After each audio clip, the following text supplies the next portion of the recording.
At an elevation of over 4,000 meters in Meizhukangar County in Tibet, there is a place that Tibetans hold sacred called Chikang Village. Like most Tibetan villages, Chikang Village was built at the foot of a mountain. The majestic Mount Menjai looms behind, overlooking the rushing waters of Gyama Gully. Records show that modern Tibetan ancestors have been living here since the Sui dynasty. And in the Yuan dynasty, 13 marquises were granted enfeoffment in the Weizang region. Chikang village was one of them. In Tibetan, Chikang means marquess. The name is still being used today.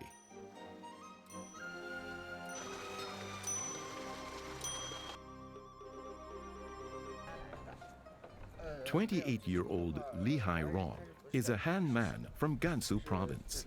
5 years ago, he married a Tibetan girl, Thuten Lama, which made him a member of this Tibetan village.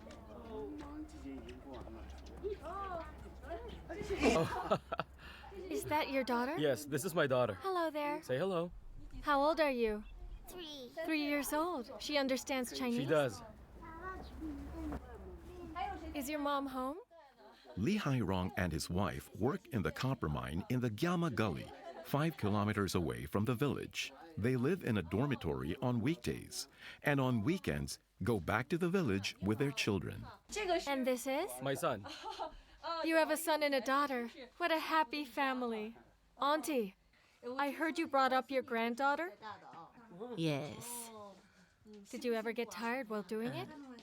not at all. Oh, so it is okay. In the eyes of Tibetans, a son and a daughter are symbols of a prosperous family.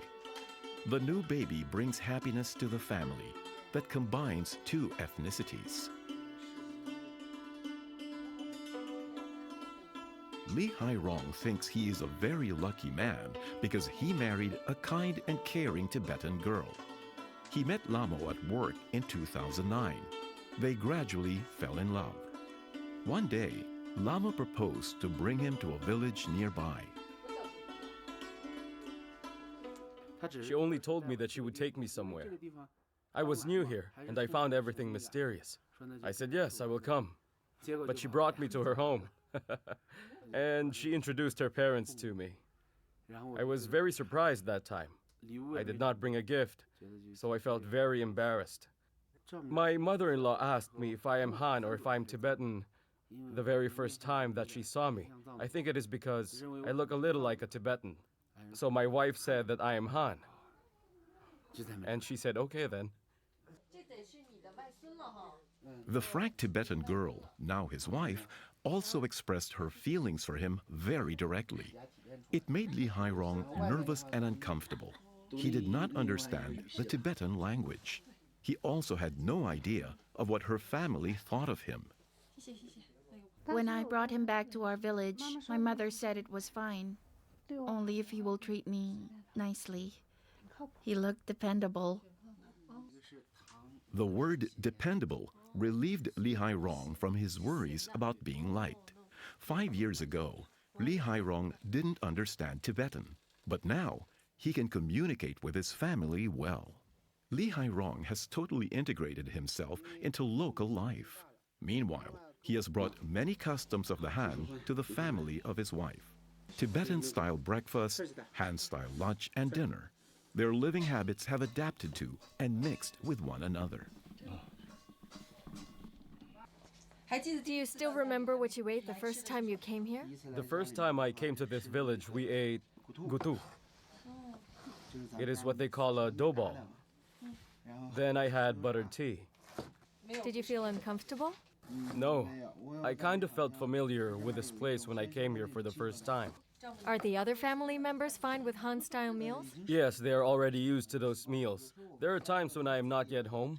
They prefer to cook rice and make stir-fried dishes.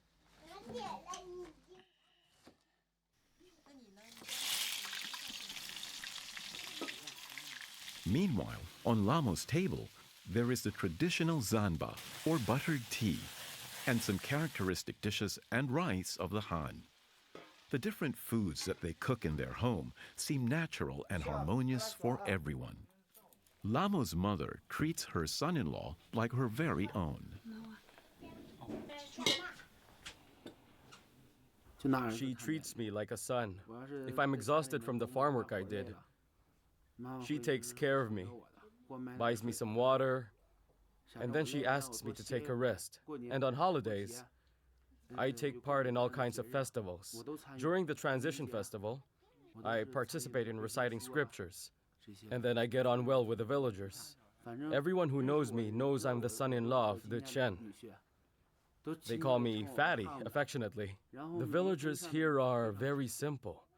Anywhere around here, as long as you tell the people whose son-in-law you are, the villagers will treat you as if you were family.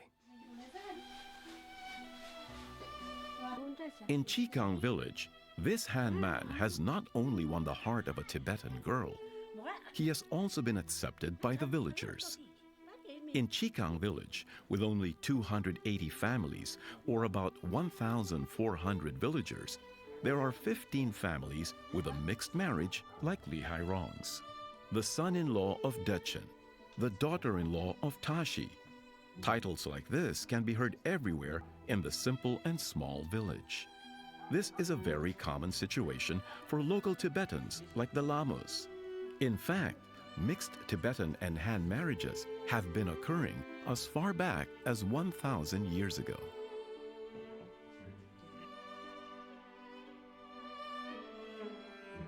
In 617 AD, Songtsen Gampo was born in Chikang village.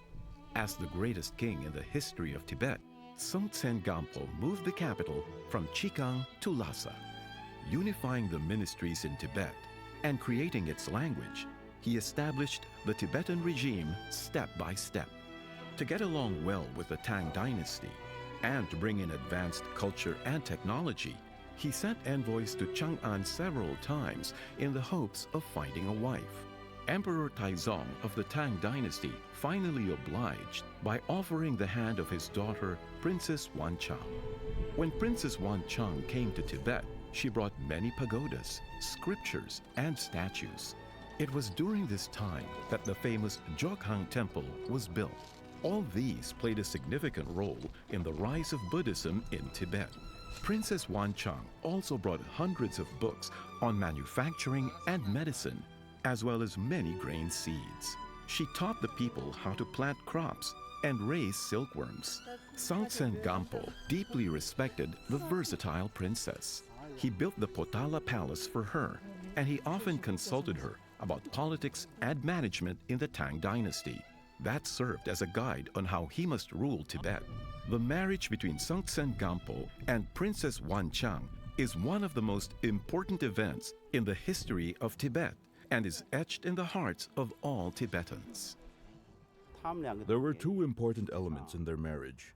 First, they started to form a friendship. Then, they formed a strong foundation, and then formed a union between the two ethnicities that they belonged to. Secondly, they worked on their marriage, and in doing so, they started the communication line between the Tibetan culture and the Han culture. So it was very meaningful. It was a marriage not only between them, but also between the two nations they came from. Starting with Songtsen Gampo and Princess Wanchang, the tradition of mixed marriage has passed down from generation to generation. The spirit of cultural inclusion and harmony has been keeping Chikang village peaceful and quiet. Over the past 1,000 years since the Tang dynasty, there has been no war or conflict here. The villagers live a life free of worry. The villagers who stay on the snow-covered plateau mainly live through animal husbandry. They plant highland barley and herd sheep and cattle. Regardless of the season or the weather, at any given time of the year, if any family is short of labor, other villagers will help, whether men or women, young or old, Tibetan or Han. In the eyes of the people, helping others is an achievement for themselves. This is what they have learned from the stories of their ancestors.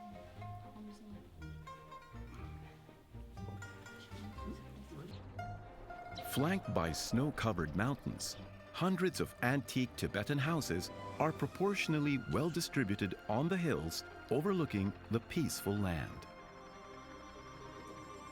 Ma Xiaoli, director of the Tibetan Architecture Institute in its autonomous region, visited Chikang village to study ancient Tibetan architecture. In his eyes, the buildings in the village are very special. There is a fusion between the styles of the Tibetan and the Han people. This is a traditional and standard living room in Chikang village and the neighboring villages around it. This is a popular layout. In each living room, there is always a pillar. This is the traditional Han architecture, and it was once very common. And on this wall, a dragon's head is in the middle, and on the dragon's head, there is the round character written that says "show." That one there. This traditional word? Yes, the word "show" means longevity. It is a traditional Han pattern. The entire painting is an amalgamation, a combination of the Han and the Tibetan styles, so it's just like a unity. So how is the design developed? Tibetans are better at learning architecture and style, so the original paintings of the two cultures are combined. The Han ethnic style and then the Tibetan ethnic style are mixed together. The two styles were unified and married in the paintings. So it's a distinct expression of cultural integration. Yes, it is. When Princess Chang came to Tibet, she brought many skilled craftsmen who brought their inland construction skills all the way to Tibet. Through continuous integration, they created a Tibetan structure with unique features. In 2006, the local government funded the renovation of most of the folk houses in Chikang village. In both architectural style and interior decor, this 1,000-year tradition persists. The beams, columns, bricks and tiles, and even the patterns speak of the ethnic amalgamation. Culturally, Tibetans are quite open and have worked towards the development of multiculturalism around them. Because of this, when Tibetans started to notice the Han's way of living, their customs and traditions, as well as their achievement of material and spiritual culture as early as the 7th century, they absorbed the Han culture willingly, and they did it with an open attitude.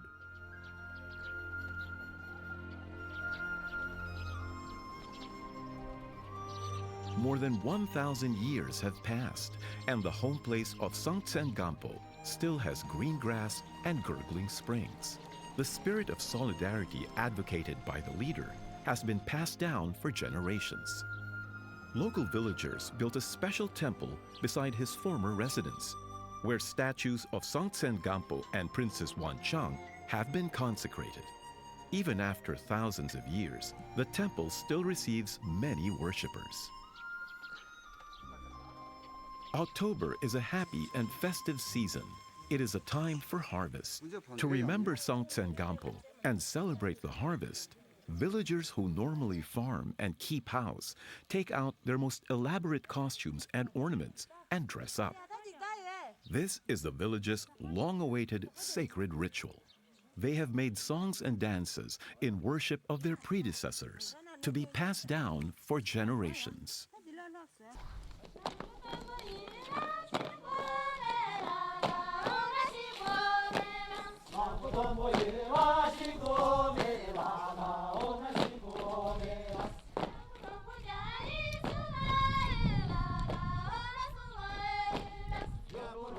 The Gyama song is a special form of singing and dancing in the region.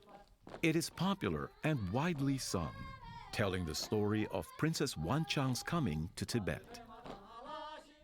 This traditional song mainly tells the story about Princess Chang and Songtsen Gampo. Thus, their story has been passed down. It has been passed down for generations, for over 1,300 years. And it is also for national solidarity. When Princess Chang came to Tibet, there were great changes that took place, not only in Tibet, but in its culture as well. The sound of stomping feet and song fill the air. The Gyama song of Chikang village has been sung for thousands of years. The villagers hold this tradition close to their hearts because it stands for ethnic solidarity and harmonious coexistence.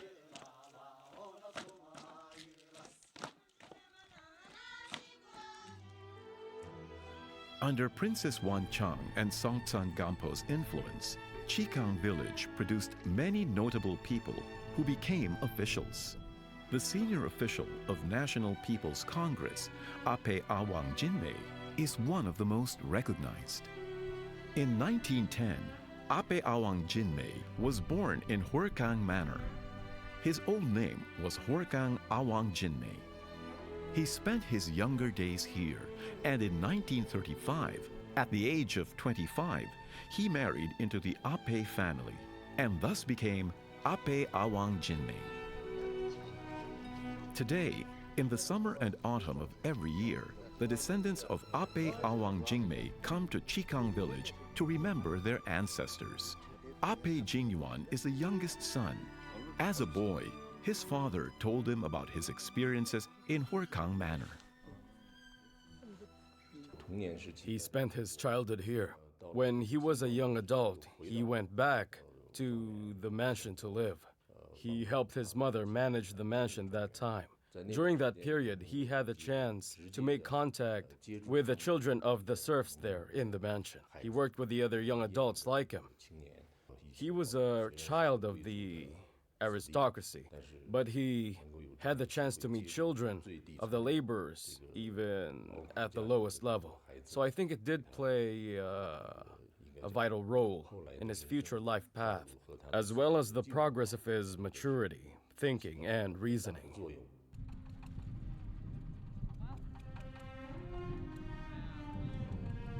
When he was living in Chikang village, Ape Awang Jinmei felt that in order to develop Tibet, they ought to inherit the spirit of solidarity from their ancestors and accept various advanced cultures and ideas. At the critical moment when Tibet was about to be liberated, Ape Awang Jinmei was the first to support it. As the chief authority of the Tibetan government, he signed the Agreement on the Peaceful Emancipation of Tibet between the Central People's Government and the Tibetan government, which realized the peaceful liberation of Tibet. For several decades after that, Ape Awang Jinmei became the president of the Tibet Autonomous Region, vice chairman of the NPC Standing Committee, and other important government positions. Whatever position he had, he maintained national solidarity and harmonious coexistence as his guiding principles. Ape Jingyuan remembers his father always getting along with his colleagues, regardless of their ethnicity. We were very young. We did not understand what they were discussing or had an idea what it was about if it was regarding work. But in our young hearts, we felt like we were getting along well with them, as if they were our brothers or our sisters. My father, he didn't talk much. He often imparted wisdom through his behavior and conduct. He paid great attention to the national solidarity. He valued this idea. It also influenced our whole family, and we gave great importance to his ideas since we were raised with them. Influenced by his father, Ape Jingyuan did not stay in the big city after he graduated from the Department of Journalism in Fudan University. Instead, he proposed to work in Tibet. Before he went back to Tibet, his father encouraged him to prioritize national solidarity, harmonious coexistence, and to work hard and behave himself. After I went back to Tibet, I worked for the Development Fund for the first 17 years. Our aim was to raise money through some inland charities to solve the electricity problem of some families of farmers in Tibet. We raised almost 20 to 30 million yuan. We solved the biggest problems in the farming and pastoral areas, especially the areas that had no access to electricity. We gave small solar-powered devices to every family. to solve this problem. For other families that were better off, we even solved the problem of watching TV. I think it was my father's compassion that influenced and inspired me the most. Over the last 30 years, Apoy Jingyuan never forgot what his father told him. His work ethic is guided by this, and he strives to make Tibetans happy. He is now vice chairman of the CPPCC Tibet Autonomous Region. To honor his father, he is devoted towards the harmonious development of Tibet. It is inspiring that he promoted national solidarity as much as he did. This consciousness of national solidarity was the greatest goal that he strived for his entire life. Over several decades, Apoy Awang Jingmei earnestly practiced his advocacy, educating his descendants to maintain national solidarity in the country. He treasures national harmonious development in honor of his family tradition. In Huarkang Manor, where Apoy Awang Jingmei was born, there is a Centenary Pagoda. An expert on ancient architecture, Ma Xiaoli thinks the pagoda has a unique style. Pagodas, no matter where they are in Tibet, Lhasa, Qinghai, or Gansu, still look similar in shape. But the pagodas around here look similar to those in Mongolia, in terms of shape and other aspects. Why do they have such a unique shape? It's because the Huarkang family is of Mongolian ethnicity. This is a building with Tibetan and Mongolian styles, and this building also includes Mongolian pagodas and yurts. Many parts of Huarkang Manor have been ruined. Only the pagoda, which mixes Tibetan and Mongolian construction styles, is left standing. Tsiring is the president of the Gyama Primary School. In his spare time, he studies the history of Chikang culture, and in the process has learned quite a bit about the Huarkang family. This book has been well kept by the Huarkang family. The Qing dynasty emperors unearthed some documents, and they're here actually. Are these the originals? Yes, they are. This is from the 12th year of the Emperor Yongcheng's rule for General Yongten Dundrup. And this is the document for enfeoffment from Emperor Yes, Yongzheng? for enfeoffment. The reason for it is written inside. Because there was a war on the Tibetan border in which General Yongten Dundrup performed a great deed of merit, which is why he was honored with a title of nobility, and then afterwards the old Tibetan government awarded him the mansion that eventually became known as the Huarkang Manor. In Tibetan, Huarkang means Mongolians. The Huarkang family ancestors moved to Tibet after the Yuan dynasty. They were valiant generals for generations. In the years of Emperor Yongzheng's rule during the Qing dynasty, Emperor Yongzheng rewarded the Huarkang family with Chikang Gyama because of their victory. General Dundrup seems to have been influenced by Songtsen Gampo. He not only married a Tibetan girl, he also took national solidarity and coexistence as the creed for all generations to follow. After that, the original Mongolian members of the Huarkang family married local Tibetans. They lived together in peace, blending the two ethnicities. Champa Danda is the 14th descendant of the Huarkang family. He sees himself as a native-born Tibetan. The ancestors of our family are the descendants of Genghis Khan. We have many bloodlines, including the Mongolian and the Tibetan, but now we are considered pure Tibetans.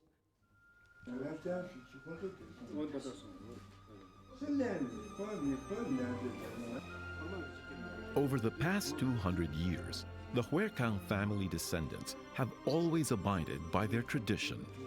The spirit of national solidarity and coexistence still thrives to this day. Wandering in the snowy village, we see smiles from its people. playful children, laid-back elders, devout pilgrims, and hard-working farmers. Their smiles betray a certain peace. This is a unique beauty of the harmony where the villagers of Chikang learn from the various talents and the cultural essence of all ethnicities.